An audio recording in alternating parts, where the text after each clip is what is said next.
ரத்தமே மகா கொடூர பாவங்கள் கழுவிடும்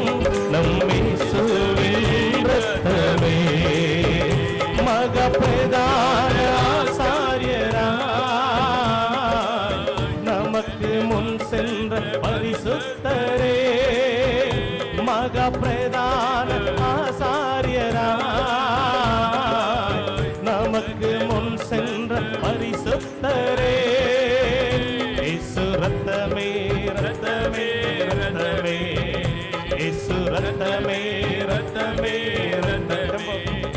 விலையேற பெற்ற ரத்தமே குற்ற